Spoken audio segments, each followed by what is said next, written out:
Assalamualaikum warahmatullahi wabarakatuh.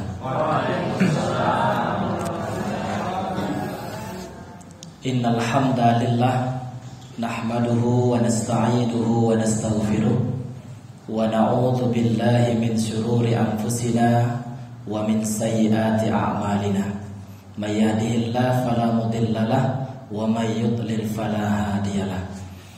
Asyhadu an la ilaha illallah wahdahu la syarika lah wa asyhadu anna Muhammadan abduhu wa rasuluh. Allahumma fassalli wa sallim wa barik ala hadzal nabiyil karim wa ala alihi wa sahbihi ajma'in. Qala Allah ta'ala fil Qur'anil Karim, a'udzu billahi minasy syaithanir rajim. Bismillahirrahmanirrahim. Wa'budullaha wa la tusyriku bihi syai'an wa bil walidaini ihsana wa bidzil qurba wal yatama wal masakin wal jari dzil qurba wal jaril junub was sahibi bil jambi wa banis sabil wa ma malakat aymanukum innallaha la yuhibbu man kana mukhtalan fakhura. Sadaqallahul azim. Ibu bapak rahimakumullah, adapun yang menjadi tema kajian kita pada malam ini, adab bertetangga. Di dalam Al-Quran, Allah Subhanahu wa ta'ala menyebutkan di dalam Al-Quran surat An-Nisa ayat 36. A'udzu billahi minasyaitonir rajim. Bismillahirrahmanirrahim. Wa'budullaha wa la tusyriku bihi syai'an wa bil walidaini ihsana wa bidzil qurba wal yatama wal masakin wal jari dzil qurba wal jaril junub was sahibi bil jambi wa banis sabil wa ma malakat aymanukum innallaha la yuhibbu man kana mukhtalan fakhura. Dan sembahlah Allah dan janganlah kamu mempersekutukannya dengan sesuatu apapun, dan berbuat baiklah kepada kedua orang tua, karib kerabat, anak-anak yatim, orang-orang miskin, tetangga dekat dan tetangga jauh, ibnu sabil, teman sejawat, dan hamba sahaya yang kamu miliki. Sungguh Allah tidak menyukai orang-orang yang sombong dan membanggakan diri. Bapak Ibu yang saya muliakan, kita tahu ajaran Islam itu komprehensif. Ajaran Islam itu sempurna. Apa buktinya? Allah katakan ketika Nabi Muhammad akan wafat, ayat terakhir yang turunkan surah Al-Maidah ayat 3. Apa kata Allah? Al-yauma akmaltu lakum dinukum wa atmamtu alaikum ni'mah wa raditu lakumul islami dina. Pada hari ini kata Allah kepada Nabi Muhammad, aku sempurnakan al-yauma akmaltu lakum dinukum. Aku sempurnakan untukmu Muhammad agama bagimu. Kemudian Bapak dan Ibu, Allah berikan nikmat kepada beliau. Al-yauma akmaltu lakum dinukum wa atmamtu alaikum ni'mah, dan kami sempurnakan bagimu Muhammad nikmat, wa raditu lakumul islami midina, dan kami sempurna dan kami ridhoi Islam sebagai agama bagi kalian. Jadi Bapak dan Ibu, bahkan Allah juga mengatakan ya ayyuhalladzina amanu udkhulu fis-silmi kafah. Wahai orang yang beriman, masuklah ke dalam Islam secara menyeluruh. Kesempurnaan ajaran Islam itu juga menyangkut terkait dengan hubungan kita dengan tetangga. Ibu bapak yang saya muliakan, dalam ayat ini Bapak Ibu, ada dua model tetangga, ada dua macam tetangga kata Allah. Yang pertama, wal jari dzil qurba, ada tetangga dekat. Wal jaril junub, ada tetangga jauh. Apa batasan dekat dan jauhnya itu? Yang pertama adalah tempat. Jadi Bapak Ibu, satu kali Nabi Muhammad SAW sebagaimana dikatakan oleh Siti Aisyah binti Abu Bakar, istri beliau, ada orang bertanya kepada Nabi, lalu Siti Aisyah dengar terkait dengan tetangga. Siapa yang disebut dengan tetangga itu ya Rasulullah? Lalu kata Nabi, orang yang rumahnya 40 rumah dari segala penjuru. Kalau kita ambil sampai penjuru Bapak Ibu, 40 rumah ke depan. 40 rumah ke belakang, kanan dan kiri, 160 rumah. Itulah yang tetangga kita. Jadi Bapak Ibu, kalau ditanya yang mah tetangga awak, 160 rumah di sekitar tampe awak. Tapi dalam yang 160 rumah itu ada yang dekat, ada yang jauh. Pertama, jarak. Kalau awak cari rumah nomor 40 dengan rumah nomor 20 setelah rumah kita, tentu secara jarak yang 20 lebih dekat dibandingkan yang 40. Yang pertama, dekat dan jauh itu dilihat daripada jarak. Yang kedua, Bapak Ibu rahimakumullah, ada tetangga itu yang dilihat dari segi agama.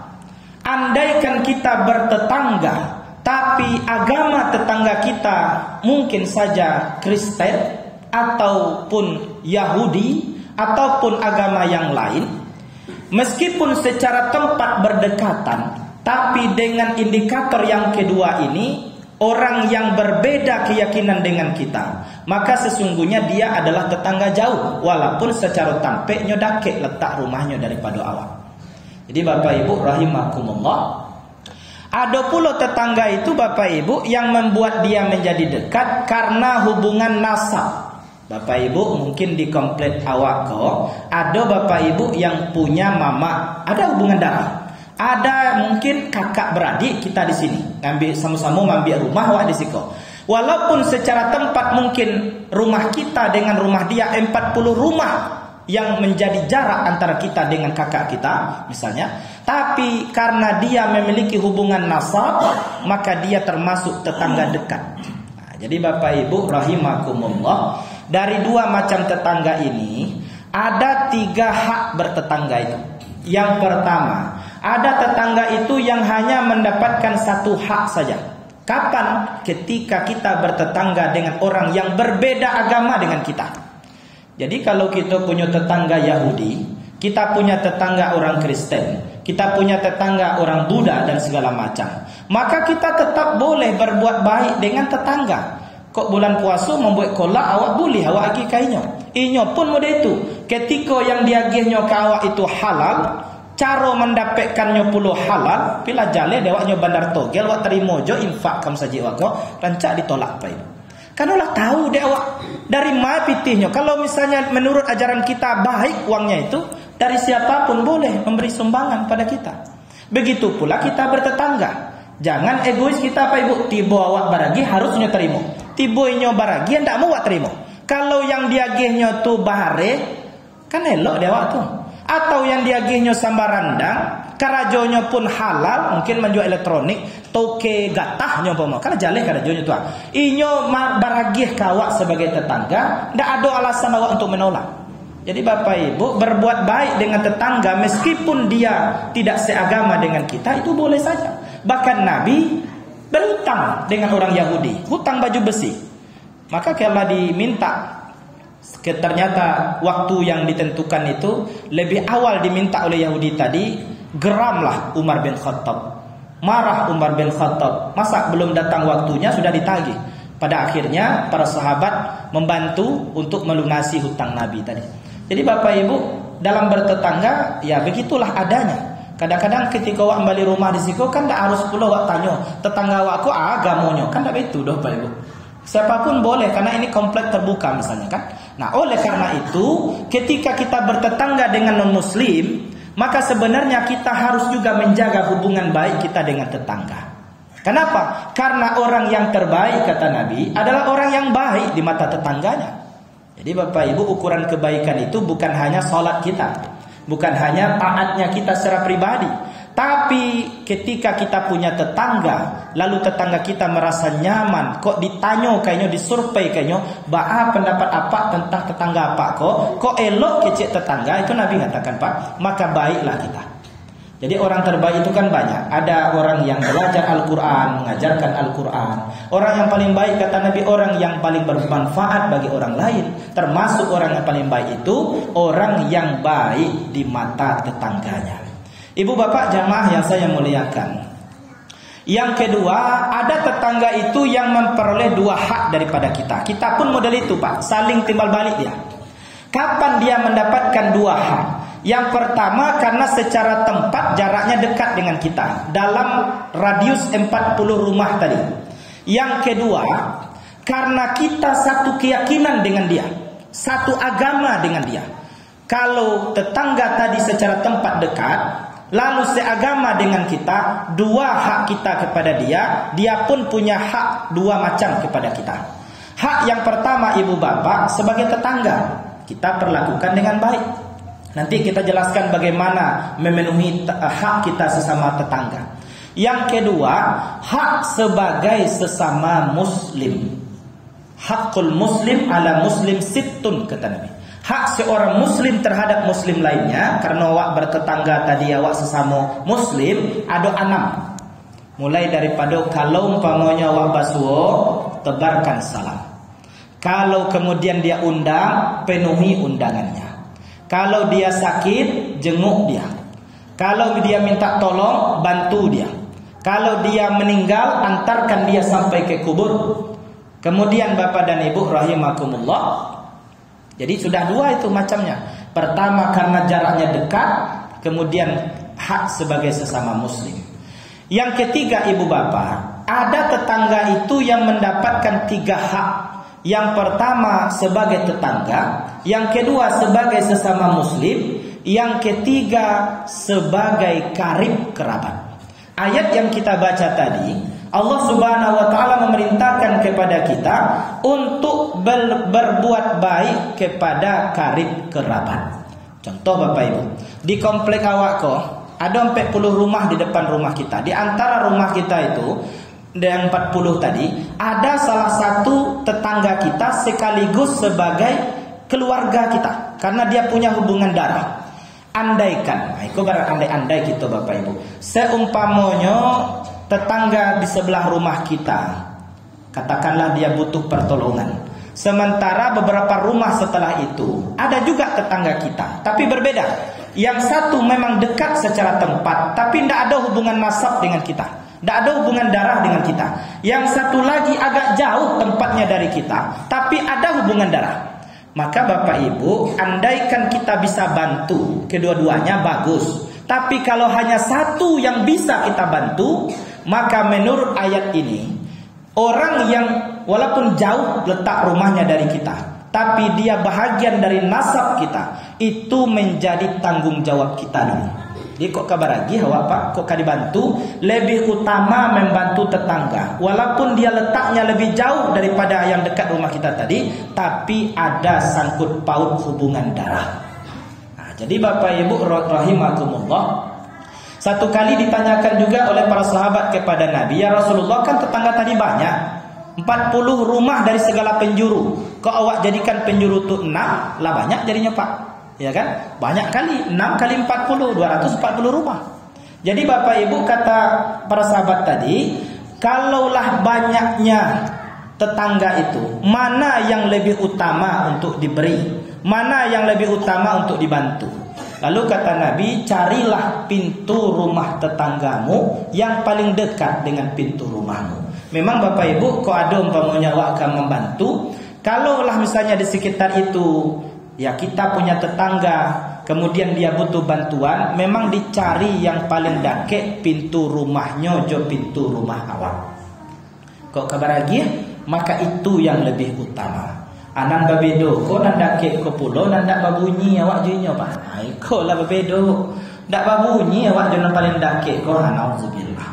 Jadi Bapak Ibu yang saya hormati, lalu bagaimana caranya kita memenuhi hak bertetangga itu?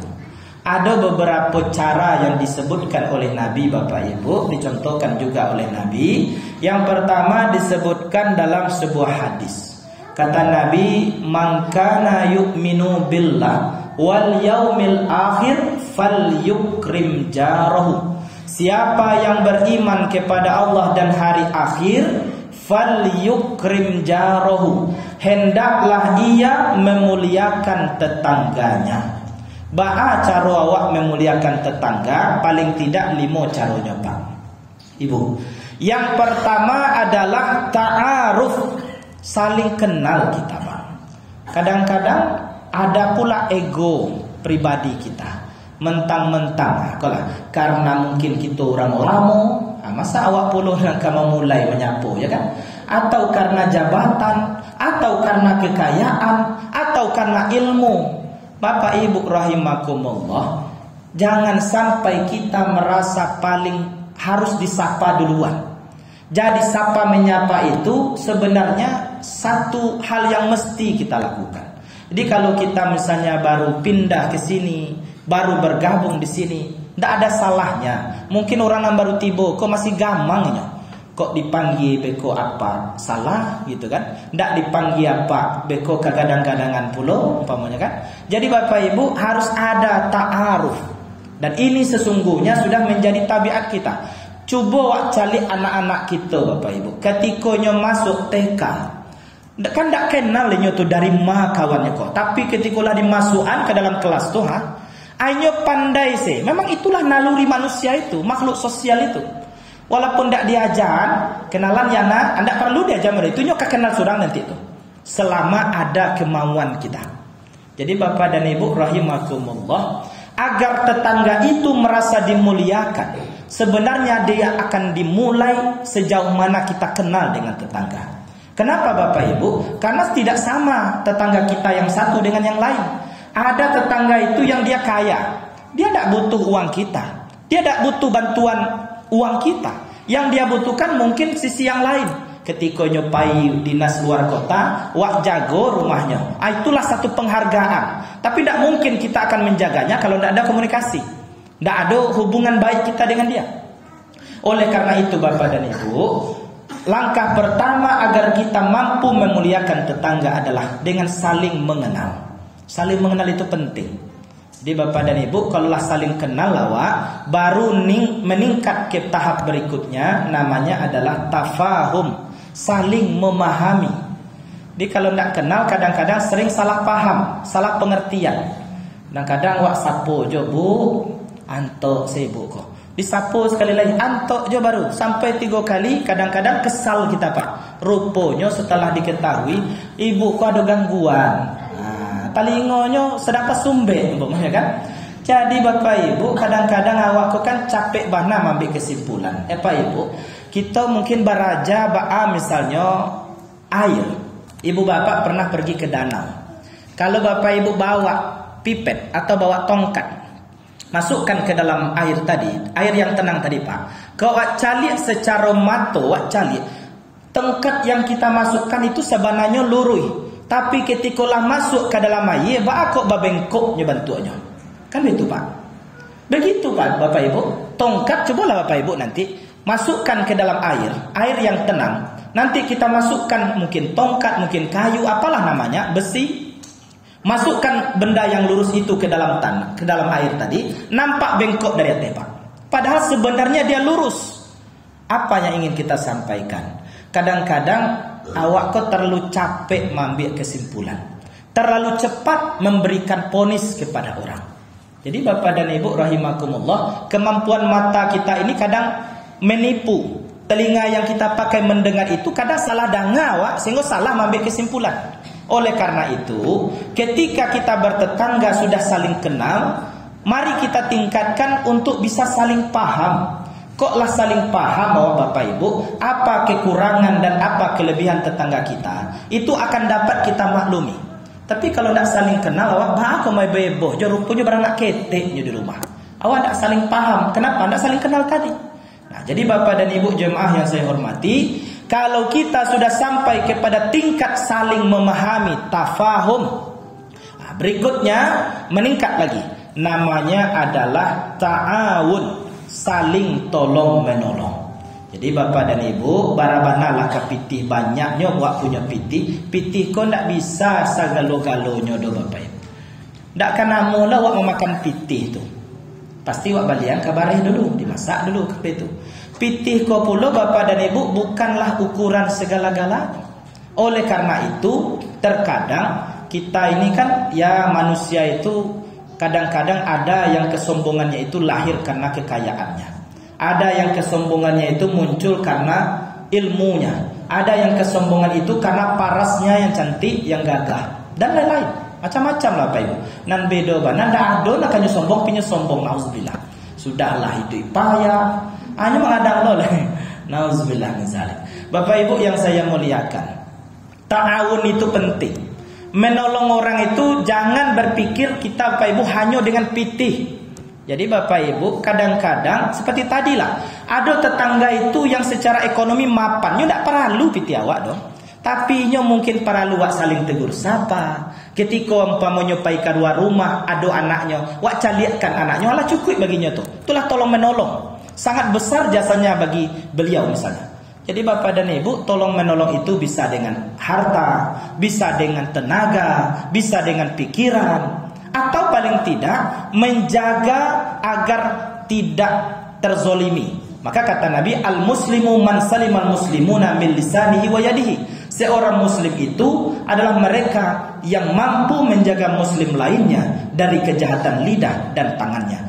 Awak jago saja mulai awak orang untuk tidak menggaduhinya, itulah pertolongan untuk inya Bapak Ibu. Kemudian Ibu dan Bapak rahimakumullah, yang keempat, agar terpelihara hubungan kita tadi, agar saling memuliakan kita dalam bertetangga, langkah yang keempat namanya adalah takaful, saling menjaga, saling memelihara. Kita jago ucapan kita jago rumah awak. Jangan sampai awak punya pohon pamonya, ketika berbuah, daunnya dibiarlah ke tempat tangganan, buahnya tak boleh untuk tetangga. Kadang-kadang ada juga nama itu Pak Ibu. Kan ada nan heboh jo, gara-gara buah kau masuk bukan keinginan tetangga, tapi buah kayunya tu dahannya masuk ke rumah tetangga, buah mangganya jatuh atau buah duriannya jatuh ke tempat tetangga. Tetangga tadi nampak dah 20 orang, sedang puluh lama lo bentuknya, tamakanlah dia umpamanya kan. Kadang-kadang jadi masalah. Jadi Bapak dan Ibu memang saling menjaga itu penting. Ya, kita dalam hidup bertetangga itu menjadi satu hal yang penting untuk kita perhatikan. Yang kelima Ibu Bapak, langkah agar kita mampu memuliakan tetangga kita adalah tasamuh. Kunang kalimo. Tasamuh artinya adalah saling pengertian, saling toleransi, saling menghargai. Jadi Bapak Ibu, Islam itu agama yang sangat toleransi. Bahkan Allah mengatakan dalam surah Al-Kafirun itu, lakum dinukum waliyadin. Untukmu agamamu, untukku agamaku. Jadi Bapak dan Ibu, kalaupun beda agama kita dengan tetangga, apa dialah? Selamanya tidak menggaduh awak tidak lo menggaduhinya, silakan jalankan agamanya masing-masing. Jadi perlu, Ibu Bapak, kita ini banyak perbedaan. Jangankan kita dengan tetangga yang berasal dari suku yang berbeda misalnya, atau dari orang tua yang pasti berbeda. Kita dalam keluarga saja, suami istri lah sekian tahun berumah tangga, tidak mungkin akan akur selalu. Kakak beradik adonan bunuh-membunuhnya Bapak Ibu. Padahal cik pabriknya tua, ya kan? Ibunya ibu, bapaknya kita, pamannya kan? Laiba beda perangai anak awak Pak. Padahal bahan bakunya sama, produksinya sama, rahim tampik mengandungnya sama, istri awak juga. Bako beda. Memang begitulah manusia itu. Tidak ada yang sama Bapak dan Ibu. Oleh karena itu perlu memang kita dalam hidup ini saling menghargai perbedaan. Tidak boleh awak deba kok berbeda si orang kau Jawa, harus sama orang kau Jawa, tidak bisa. Karena memang perbedaan itu sunnatullah. Tadilah kita sabut di awal, Nabi Adam saja diciptakan dari tanah 7 warna tuh. Tanah 7 rupa. Jadi Bapak dan Ibu, kita kok dari awalnya memang sudah diciptakan dari perbedaan. Oleh sebab itu, mari kita berlapang-lapang dada. Mari kita saling tasamuh, bertoleransi dalam perbedaan. Kenapa? Karena kalau hidup ini tidak berbeda, tidak juga indah Bapak Ibu. Cobalah Bapak Ibu bayangkan kalau suami kita, ya Bu ya, punya kegantengannya itu sama saja. Model siapa? Aldebaran tuh ya Bu. Model itu saya sadar Pak kok abah ale kira-kira. Bisa awak membedakan mana suami awak mana tidak? Payah awak membedakan Pak Ibu. Ibu pun model itu bulu. Kok rancak saya taruh itu kok rancak saya sadonya. Payah lo apa kok kaman calik nan mana punya awak. Jadi Bapak Ibu para lu berbeda Pak. Memang perlu berbeda itu. Oleh karena itu perbedaan tidak boleh dijadikan sebagai alasan untuk berpecah belah. Berbeda boleh Bapak Ibu. Tapi tidak boleh itu berpecah belah. Allah mengatakan ya di dalam Al-Qur'an, wala tafarraqu, tidak boleh berpecah belah, berfirqah-firqah, karena tadi bermusuhan, bertengkar lalu berfirqah-firqah. Tidak boleh. Al-jam'atul rahmah wal firqatul azabah. Berjamaah itu kata Nabi adalah rahmat, kasih sayang dari Allah. Berfirqah-firqah, berpecah-pecah dalam kelompok-kelompok kecil, itu menjadi azab. Jadi Bapak dan Ibu, kalau perbedaan merupakan satu bentuk ya sunnatullah yang harus kita terima dalam hidup ini. Yang kedua Ibu Bapak, kalau tadi Nabi mengatakan adab bertetangga itu adalah saling memuliakan terhadap tetangga. Yang kedua kata Nabi dalam hadis, man kana yu'minu billah wal yaumil akhir fala yu'zi jarahu. Siapa yang beriman kepada Allah dan hari akhir, jangan menyakiti tetanggamu. Nah, jadi Bapak Ibu, tidak boleh awak kau jahit kepada tetangga, tidak boleh awak kau usil kepada tetangga. Jadi Bapak Ibu, kadang-kadang bak kecil orang awak oto nan mendaki inyo nan sana. Orang nan balik rumah baru, oto baru, inyo nan sakit jantung. Tidak boleh Bapak Ibu. SMS bahasa orang saiswa. Susah melihat orang senang, senang melihat orang susah. Jadi Bapak Ibu kaum muslimin, kadang-kadang itulah yang terjadi. Sehingga apa? Kita tidak mampu menjaga lidah kita terhadap yang dekat dengan kita. Kita tidak mampu menahan perbuatan kita sehingga melukai hati tetangga. Jadi Bapak dan Ibu rahimakumullah, hati manusia itu kan sangat lembut, hati manusia itu sangat halus. Tapi kalau hati tadi sudah keras, dia bisa lebih keras dari batu. Batu saja Ibu Bapak kalau terus dititikkan air, Bapak Ibu cobalah nanti lihat dalam gua. Kan batu karang di dalam gua itu berapapun kerasnya, kalau secara konsisten istiqomah ada air yang menetes, bisa berlubang dia. Tapi kalau hati manusia sudah membatu, sudah mengeras, sulit untuk bisa lunak. Jadi Bapak Ibu, kadang-kadang awak basuh tetangga tu model durian. Di luarnya garang, disapu cie, dijawet cie. Kadang-kadang awak capek mengecek apa kok kurang ramah. Tapi kalaulah dibuka bana bakawan dakek joinyo bacandu bakawan joinyo. Ya Pak. Kalau nak dibuka model durian tu, baru tak cium wanginya kan. Bapak Ibu hati-hati kalau basuh awak jo tetangga model kedongdong. Kedongdong tu di luarnya licin. Ya kan, bakuriak-kuriak hitam. Tapi kok dibuka ada serabut. Nah, ini hati-hatilah kita Bapak Ibu. Kok dapat awak kau jadi orang, jadilah seperti manggis, enak dipandang, banyak manfaatnya, isinya putih. Kalau ingin lihat kejujuran manggis, cari di bawah tampeknya tuh. Ada bunga-bunga yang indah. Kalau bunganya ada limo, insya Allah isinya pun ada limo. Orang yang seperti itu, orang yang jujur apa adanya, apa yang ada di hati, itulah yang kemudian dia ucapkan dan dia lakukan. Nah, jadi Bapak Ibu rahimakumullah, begitulah kita hidup. Jangan sekali-kali Bapak Ibu menyakiti hati tetangga. Kalaulah tersakiti hati tetangga, sakitnya tuh di sini. Wah, itulah payah cari obat itu Pak. Kalaulah sakitnya di dalam hati, kok dokter pun susah mengobatnya itu. Tidak ketemu, kalau ditaruh teleskop ada bisanya tuh. Stereoskop ya, tidak ada, tidak nampaknya. Bapak Ibu rahimakumullah. Maka satu kali Pak, ada seorang santri bertanya kepada gurunya, wahai guruku, bagaimana caranya agar aku dapat ilmu, sabar dan memaafkan orang lain? Kata gurunya, besok datang ke rumahku, bawa 100 buah paku. Paku beton kok Pak, paku kayu tuh, paku besi. Bawa ke tempatku, kata gurunya. Kemudian bawa pula palunya, penokoknya.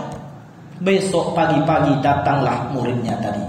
Wahai guruku, sekarang aku datang sudah bawa ini. Ada paku, ada palu.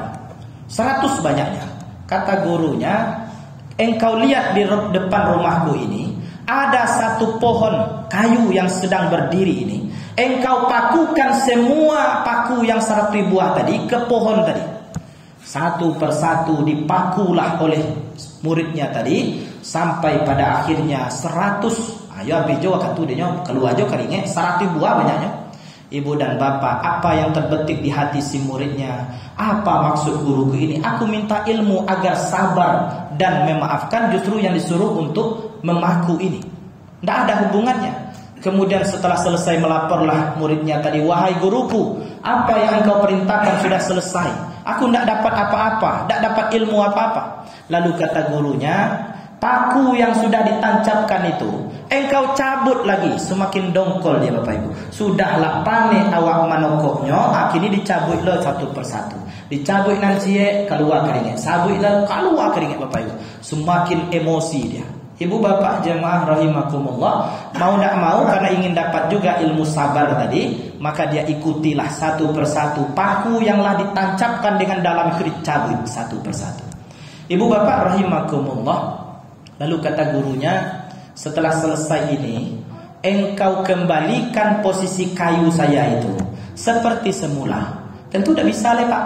Awalnya pak kayu tadi tidak berlubang. Tapi karena ditancap paku lah 100 banyak lubangnya.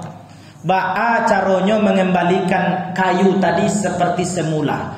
Tentu secara zahir bisa saja diakali. Nyambillah tanah nyo tempel ke dalam. Nyambil serbuk kayu nyo tempel ke dalam. Ketika lah panu, nyo agi pernis. Nyo cat ancak-ancak. Nyo buat model garis-garis seolah-olah ndak ada terjadi apa-apa kepada kayu itu. Tapi ibu dan bapak, kayu tadi kalau kita lihat dia sudah berubah. Meskipun di luarnya itu sudah seperti tidak punya masalah, tidak ada luka di kayu tadi, tapi pada hakikatnya kayu tadi punya lubang. Begitulah ibu dan bapak, ketika kita ingin sabar seperti tadi, mesti sabar kita. Dan memaafkan orang memang tidak semudah mengucapkan dan membalikan telapak tangan. Hati yang pernah dilukai itu, dia tetap terluka sampai nanti. Tetapi kita berupaya untuk menutupi, untuk memaafkan, untuk melupakan dan melapangkan dada kita. Mudah-mudahan ibu dan bapak rahimakumullah, kiranya apa yang kita sampaikan ini bermanfaat bagi kehidupan kita bersama, sebagai pengingat bagi kita bersama, sehingga kedepannya kita lebih baik dalam kehidupan kita bermasyarakat dan tentunya dalam bertetangga. Demikian yang dapat saya sampaikan ibu bapak jemaah rahimakumullah. Terima kasih atas segala perhatian dan mohon maaf atas segala kekurangan. Kalau ada sumur di ladang, bolehlah kita menumpang mandi. Mudah-mudahan ada waktu dan kesempatan, insya Allah berjumpa lagi. Nak dua pantun syair yang kok ado kayu, kok ado jarum yang patah, jangan disimpan di dalam peti. Kalau ada kata yang salah, jangan dilaporkan kepada Pak Polisi. Terima kasih. Billahi taufiq wal hidayah. Assalamualaikum warahmatullahi wabarakatuh.